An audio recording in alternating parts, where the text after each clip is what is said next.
Howdy Tamers, and welcome to my reading of Digimon Liberator DEBUG.22.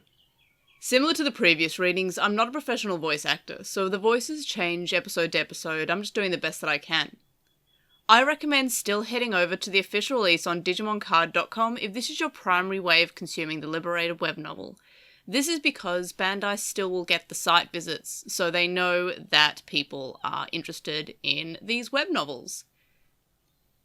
And with all that out of the way, let's continue on to Digimon Liberator Debug, Chapter 22. Debug, Chapter 22. This is... In the forest near the Guardian's fortress, seemingly at its deepest depths, the silver-haired young man, Cool Boy, let out an awed breath. Contrary to his expectations, the area was overflowing with signs of life. It was even louder than the dense jungles of Emerald Coast, yet also somehow detached from the ordinary world, brimming with a pure, sacred atmosphere. Countless layers of foliage blocked out the sun, yet the surroundings remained clearly visible. Mosses and ferns scattered about released spores that glowed softly, illuminating the mystical scenery. Just ahead lies the innermost sanctuary of the forest, the dwelling of the great Delphimon. Thank you, Elder. Cool Boy turned and expressed his gratitude to Cherrymon, the huge, ancient tree Digimon behind him. Cherrymon had brought Cool Boy here in accordance with the divine request of Delphimon to grant an audience to the Guardian's captive. The younger folk at the fortress all fear this place and refuse to come anywhere near it, so I had no choice but to lead you here myself. Was it all right to not get Mistymon's approval? Even that stubborn fellow cannot defy the great Delphimon's words. If anything, Mistymon should be grateful for being relieved of a difficult decision. Oh, I see. Cool Boy took a moment to think back. He first heard of Delphimon before Lacuna was discovered. This was back when he was working to turn Cross Connectia into a game that would be a sanctuary for Digimon. Delphimon was revered like a god, so he had gone to meet it. It was then that he first encountered the Digimon who were called the Guardians. Back then, the Guardians were not yet a highly organised group. They were merely devoted followers led by the powerful Mega Digimon Jesmon. Initially, Cool Boy wasn't allowed to speak directly with Delphimon, as Jesmon always stood in the way. To gain their trust, Cool Boy came to the forest repeatedly to explain the team's ideals and their sincere desire to help Digimon. Through this, they developed a mutual understanding. These conversations continued for some time, but Cool Boy had to switch focus to Lacuna when it was discovered, as it was filled with poison lethal to Digimon. The plan was straightforward. First, clean up the much larger world of Lacuna, then eventually invite the Digimon living in Cross Connectia to migrate. However, while Cool Boy was carefully considering how to get Jesmon and the others to go along with the plan, various anomalies began to emerge in Lacuna, like the appearance of rogue NPCs. Cool Boy still hadn't explained the situation, but he was overwhelmed with the other responsibilities and not easily able to visit Cross Connectia. Time flowed fast in Cross Connectia compared to the real world, so the Digimon ended up waiting far longer than Cool Boy realised. I guess I can't blame them for assuming they were abandoned. He couldn't stop the regrets, but neither could he afford to remain lost in them. Cross Connectia had changed drastically from how he had known it to be. Elder, may I ask you something? Oh, what is it? When exactly did Mistymon become so severe? Cool Boy had known Mistymon from back when the Magic Warrior was like Jesmon's right-hand Digimon, utilising its profound mystic insights to support everyone around. There were even times when Mistymon gently restrained Iceleomon, Jesmon's other lieutenant, a stubborn warrior. Back then, Mistymon gave the impression of being a thoughtful, cautious advisor. I can't blame you for being angry at me. Still, Mistymon's actions have been unexpectedly extreme. Humph. Cherrymon snorted at Cool Boy's words.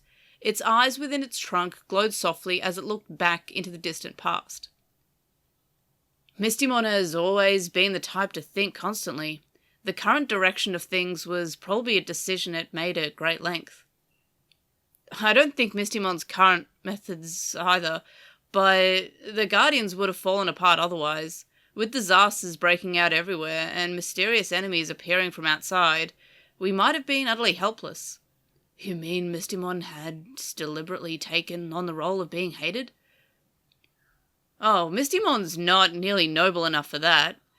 It's simply a case of self-imposed responsibility, trying to fill Jesmon's big shoes.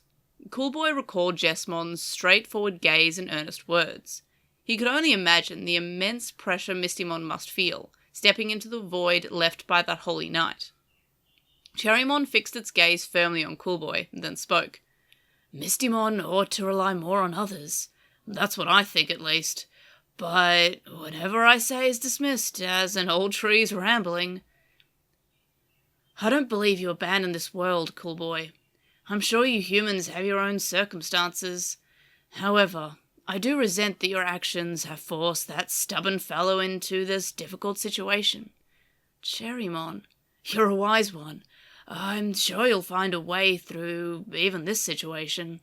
But when all is said and done, you must come back and apologize to Mistymon, and to every Digimon who resents humans. I'm sure someone like you is capable of smoothing things over. I don't think I'm as capable as you seem to think. Then the only way out of this misfortune is to bow your head and admit that you are not as capable as you made yourself out to be. Afraid of having his true self seen through, Coolboy averted his eyes from Cherrymon's penetrating gaze. In his heart, there was a pure ideal of saving Digimon, but, at the same time, his mind was coldly calculating ways to win this battle he'd found himself in, placing Digimon, human teammates, and even whole worlds onto the scales. Cherrymon let out a quiet snort at Coolboy's silence. Go on. Even these secrets you hide will clearly be visible to the great Delphimon. Coolboy gave a brief word of thanks, then proceeded deeper into the forest. As he walked, his figure gradually vanished into the dense, pure data mist filling the space. Good grief, he's just like Mistymon, Cherrymon sighed softly, afraid of having his weaknesses forgiven, forever blaming himself. Digimon Liberator Side Story Debug, Chapter 22, Audience. The air was clear and beautiful, yet each breath Coolboy took made him more and more uneasy. He was in the very heat of the heart of the forest, in a space blanketed by mosses and ferns. The air felt far too real, almost indistinguishable from the real world. Each breath, each inhalation of oxygen into his lungs, gave him a sense that he was being pulled into the space. It was as if his body was transforming into something that could never return to its original world. This had to be the very heart of the world called Cross-Connectia. Every cell in his body seemed to be screaming that. So you have come! Suddenly, a voice echoed from somewhere. It was as though the world itself had spoken. At least, that's how it felt to Coolboy. Every plant in this place, every fallen leaf decaying after fulfilling its purpose, every particle floating in the air, they all seemed to vibrate with sentience, transmitting a singular, unified will. The voice echoed not only externally, but also within himself. It was as though he too had already become part of the world, a conduit for the will of a god. The voice was feminine with gentle tenderness that seemed to envelope all things. Its solemnness made Coolboy stand straighter. You're Delphimon. Coolboy endeavoured to address the unseen Digimon with confidence. It's good to finally meet you, Herald. I have been watching you for a very long time. Coolboy's eyebrow twitched slightly. This presence seemed to understand who he was far more deeply than he had anticipated. Cherrymon's words from earlier passed through his mind again. No secrets, huh? As Coolboy muttered quietly to himself, he felt the air around soften slightly. Be at ease. I do not intend to uncover more than I must. Well, thank you for that. In that case, I'll speak plainly. Since you already seem to know who I am, I'll skip introducing myself. Coolboy let out a resigned sigh at how Delphamon appeared to be reading his mind. Delphamon, you sound disappointed when I arrived, but why? It was you who called me here. The air vibrated as Delphamon answered. Yes, I did summon you. But what will result from this meeting will surely be tragic for both you and Cross Connectia. As the representative of this world, I must speak honestly. Having come here will lead to tragedy? Even without a response, Coolboy understood what had been implied. There was only one person whose actions could inflict tragedy on both himself and Cross Connectia. So Unchained even knew I would come here. It wasn't difficult to realize that much. Coolboy and Unchained had been subtly reading each other's moves, and they assumed that the other would always make the optimal decision. On the surface, the Guardians capturing Coolboy and Delphamon, granting him an audience, might have looked circumstantial. But once Coolboy was trapped in Cross Connectia, it was inevitable that he would seek to meet the god of the world. As though seeing through his train of thought, the plants around him swayed mournfully. Your assumption is correct, Herald. Unchained, the child of the void, is now with my counterpart. Your counterpart? Yes, a Digimon who took the inconstant path of Digivolution to a different destination. The child of the void intends to rejoin the split paths into one. Coolboy could tell there was a faint trace of resentment toward the counterpart in Delphamon's voice. What was the exact nature of this counterpart? No, the more pressing matter was Unchained's objective. So, Unchained plans to use you to attain even greater power? Yes, many heartless puppets followed your trail, and will soon descend upon our world. Coolboy felt the blood drain from his face. Yet Delphamon's voice remained completely calm. Be at ease, Herald. It will not unfold as you fear. How can you say that? This is the worst possible scenario. Why would you summon me here knowing that it places both Lacuna and even your own existence in danger? Because I will not allow myself to become the tool that the child of the void desires. Before that happens, I shall perish along with this world. What? Unable to process the out-of-the-blue declaration, Coolboy was almost lost for words. What are you saying? It is quite simple. If I am taken to Lacuna, this world will suffer catastrophe. So, before that occurs, I will return this world to the earth while it remains pure and untainted. That's absolutely ridiculous! Coolboy raised his voice sharply, but Delphamon responded with deliberate calm. No, I am not saying this out of despair. Then why?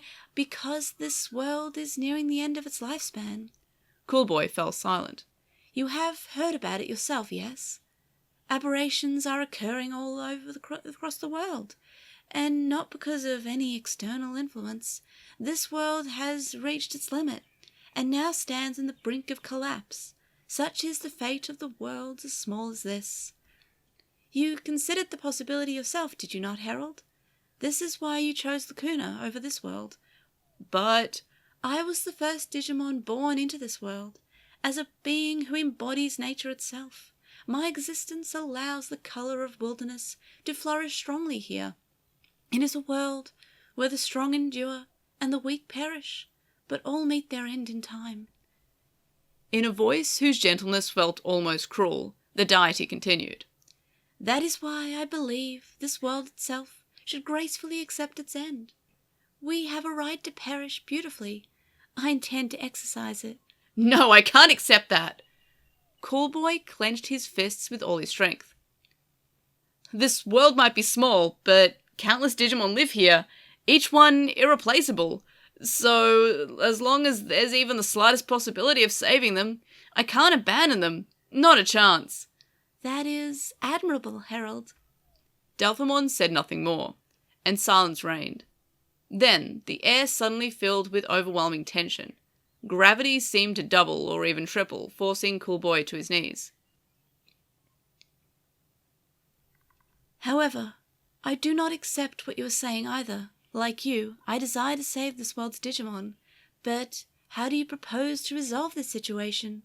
Do you expect me to simply cross over to Lacuna, following the Child of the Void script? That will only invite calamity.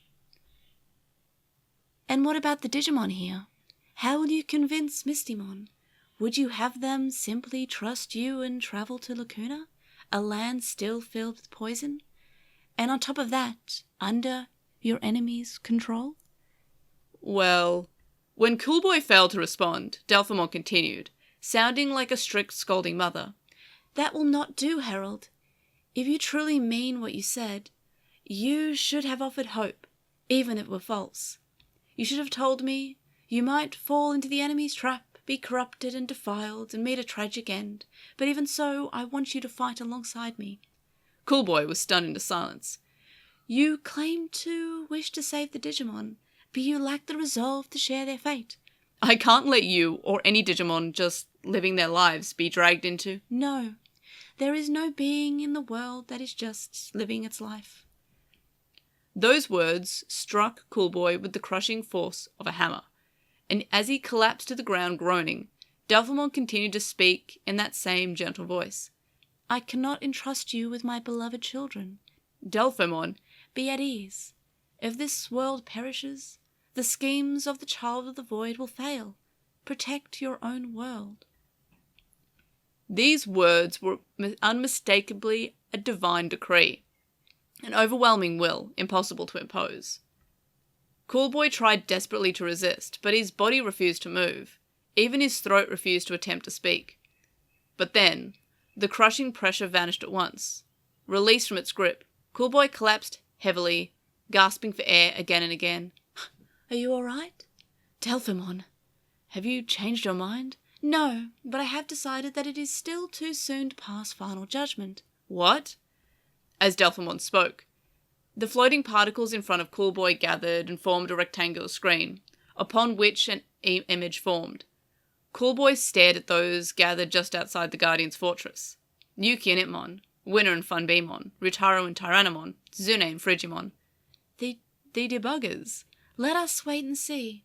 It will be their choices that determine the fate of the world. Coolboy tightly clenched his fists, as though praying with all his heart. To be continued. And that was it for another chapter of Digimon Liberator. Something quickly interesting to note is that I found that they called Pandramon Isleomon in this, which, I mean, that is one of his names, but it is interesting that they didn't keep it from Pandramon, who was in the last two parts of the Debug novel. So interesting that they didn't keep it. I assume it's because they probably have different translators working, or the whoever translated just kind of forgot and just thought it was a different Digimon or what have you. But in any case, yep, that was something interesting to note. I did read it as Isleomon, but I'm fairly certain, judging by the context, they meant the Pandramon from the previous chapter. But in any case, thank you so much for listening. Contact me and stay updated. Leave me a comment on this episode on YouTube to join the conversation. And for a full list of ways to find the podcast across the internet, check out my link tree, which is linktr.ee/LostinTranslationmon. If you enjoy the podcast or videos, you can show support by signing up on Patreon and get some cool rewards and help me hit some milestones. And thank you to my current supporters on Patreon, Stephen Reeves, who is Wildman64 on Archive Our Own, Kardawashi, Neobu, who says you should follow Chisai at Twitter at Chisai236, Lismet, who is Elecmon on Tumblr, Nicholas, Magnus, Lucas, JSimon05, Patrick, Jason, Shelby, Digital Hazard, who is on Twitch at The Digital Hazard, Tropimon, Vmon Tamer, Kasai, Big Bad Beetleborg, Flavin, Bent Archer, Cappy, Cyber, and Voltic Helbid. You can also make a one-donation on PayPal, which can be found linked in the description. It's paypal.me/airdramon. You can also donate to me on my Ko-fi account, which is ko-fi.com/airdra. And again, thank you so much for listening. If you are watching/listening to this on YouTube, do the like, comment, subscribe thing. And of course, I'll see you in the next one. Bye!